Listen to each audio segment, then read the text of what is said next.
Scorpio, ito yung reading mo for the next 7 days. Ano yung mga ganap, mga dapat malaman. Ayan, pero timeless reading din naman ito, Scorpio, kahit kailan mo mapanood. Maraming salamat sa patuloy na pagsubaybay, Scorpio. Gusto ko malaman mo na thankful and grateful ako sa lahat ng comments, likes, and shares. Malaking tulong yan, malaking bagay. At regarding sa private readings naman, no, panoorin nyo hanggang dulo. Or basahin nyo yung mga nakasulat sa description. Nandyan lahat ng links at details. So, Sun, Moon, Rising, Venus signs or Cross Watchers, Scorpio. Ano yung mga dapat mong malaman? Okay, dito sa reading na ito. Okay, Father. Rabbit, uy. Alam ko na yan, monkey business yan, hanky-panky, cracked up. Torch. O, medyo active kayo physically, Pig. At saka, uy, may month to, November, hindi kasali yan, pero tandaan mo na lang baka may importanteng ganap ngayong November. Yan, mukhang meron. Sakto November reading. Kahit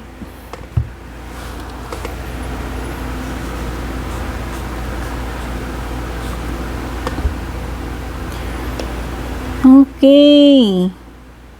Oh, ito yung sinasabi ko. Masyado ka daw, masyado mong concern. Ito, ikaw magbasa. Yan. Okay? O baka masyado kayong active. O, yan Baka puro yan na lang alam ng isip mo itong November. O punong-puno ka, masagana ka sa ganyan. Yan. O baka masagana ka sa ganito. Ewan ko sa'yo, pero may ganyang energy. Ay, nako, ito. Huwag ka masyadong mag-rely dito sa person na to kasi mukhang wala kang aasahan dito. Madi-disappoint ka lang. Sabi dito, undependable and insincere itong person na to kung sino man itong tinutukoy dito. Okay? Huwag kang masyadong aasa dyan. Mag-rely ka sa sarili mo kasi pwedeng bibiguin ka lang niyang person na yan. O iba sa inyo, frustrated kayo, hindi kayo masaya, hindi kayo kontento sa kung ano yung meron ngayon dito sa current situation ninyo or sa mga susunod na araw, no? Hindi kayo happy sa kung ano yung mga next na mangyayari. Hindi sapat para sa inyo yan, no? Parang feeling ninyo, you deserve better. Spiritual development, enlightenment. Okay. So, may mabibigyan ng kaliwanagan dito. May torch card ka. Saan mo yan sa susunod na 7 araw, merong mai-enlighten ka. Makukuha mo yung enlightenment, yung confirmation, kaliwanagan. Yan. Siguro meron something na mare-reveal din. Basta magkakaalaman dito kasi may torch. Merong magbibigay ng dito ng kaliwanagan about a situation. Beware of greed. Ay, nako. Excessive naman kasi, may energy dito ng pagiging hindi makontento. Ito, kasi ito. Hindi masatisfy. Kung sino man to, ikaw man to or yung person na nakakadil mo, hindi siya masatisfy dito sa physical na mga physical na cravings. Basta hindi kontento tong tao na to kung sino to. Parang hindi siya na yung appetite niya ba, hindi, alam mo yung taong di nabubusog, yung parang ganun. This person can never have enough of something. Yun na yung nafe-feel ko sa pig card niyan. Or baka naman you are dealing with someone talaga na masyadong sakim. Ayan, mapaghangad, sakim. Ayan. At mukhang may vacation ka sa next 7 days. Literal na bakasyon man yan kung may pupuntahan ka or mag-i-stay ka lang, magpapahinga ka sa bahay. Basta big break or a vacation from something, from work man yan or from other things.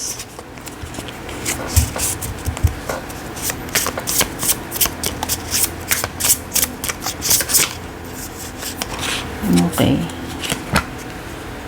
Wheel of Fortune. Expect changes. Ayan. Eight of Pents, Earth sign, Taurus, Virgo, Capricorn energy. May water sign din, Cancer, Scorpio, Pisces. At may air. So, ang wala lang dito, fire. Meron kang earth sign, may water sign, tsaka air sign. Pwede may makakadil ka na ganyan. At merong Sagittarius, ayan. Yan, ito yung fire sign. Okay? So, yung mga signs na pwede mo makadil dito, earth, water, at saka Sagittarius. Huwag kang mag-alala, kung hindi ka masaya sa kung ano nangyayari ngayon, sa mga susunod na araw, magkakaroon ng changes. Scorpio, so ang tingin ko dito is magandang changes. Dito sa Wheel of Fortune mo, expect mo na yan na may changes.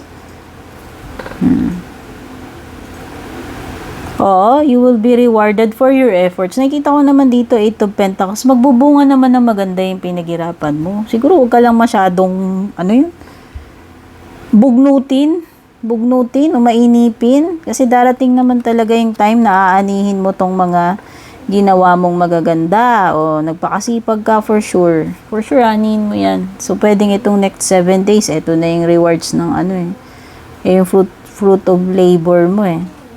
Okay? Expect changes yan. So, magandang pagbabago. Huwag ka nang huwag ka nang maburyong. Ayan.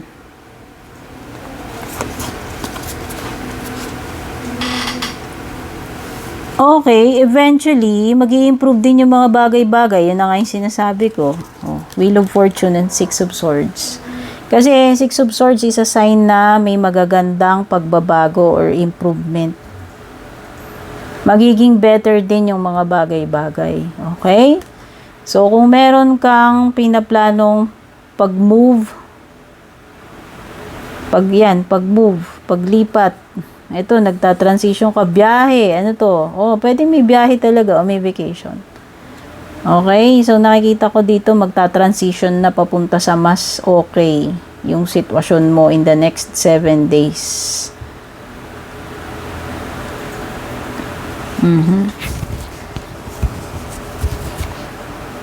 Temperance card. Okay, keep your cool. Ibig sabihin, maging patient ka lang.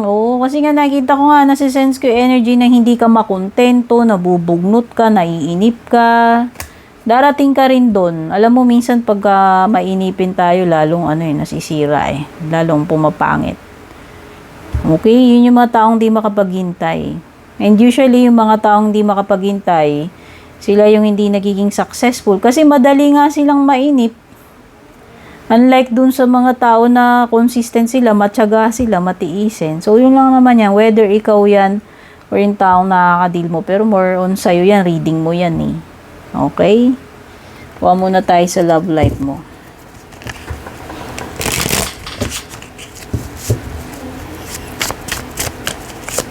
Kasi mapapalago mo rin yan na yan, Ito Pentacles. So, ano man tong inalagaan mo na yan, lalago din yan. Eventually, aanihin mo nga rin yan kung mag-alala. O, pwede nga itong next 7 days, aanihin mo na yung kung ano tong pinaghirapan mo. Love life mo, meron kang time at saka ego. Ayan. Ma-pride itong kakonect mo dito. Hindi ko alam kung sino sa inyo yung ma-pride o pareho kayo. Oo, love niyo yung isa't isa, nakikita ko, pinapahalagahan ka nito or pinapahalagahan mo siya. Kaya lang, meron something dito about time. Missed opportunity, kasi parang I'm afraid it's too late. Okay, pwedeng this is a sign na, okay, ayoko na. Kahit na anong gawin na itong person na to, ayaw ko na. Meron akong nasisense na energy ngayon. Parang ayan, So, kung gusto mong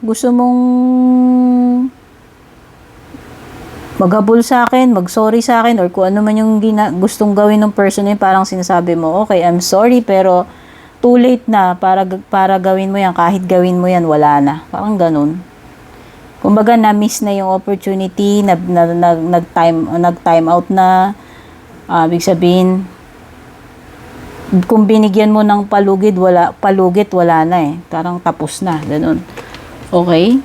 Parang kahit na anong gawin, wala na. Binigyan na kita ng opportunity mo, ng chance mo, ng time. Ngayon, tapos na yun. Sorry. Ang ganun. Or maybe merong energy dito na ano. Kung kailan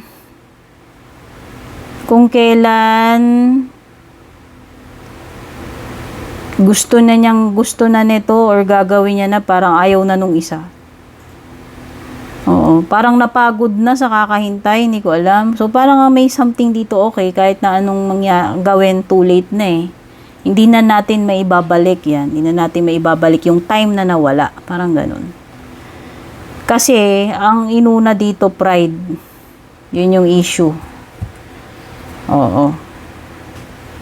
Kahit na sabihin na minahal pa yan, minahal mo siya, pero parang nag-set ka na ng ultimatum, nag-expire na yun, okay. Yun yung na-feel ko, parang merong something na nag-expire na rito sa connection ninyo.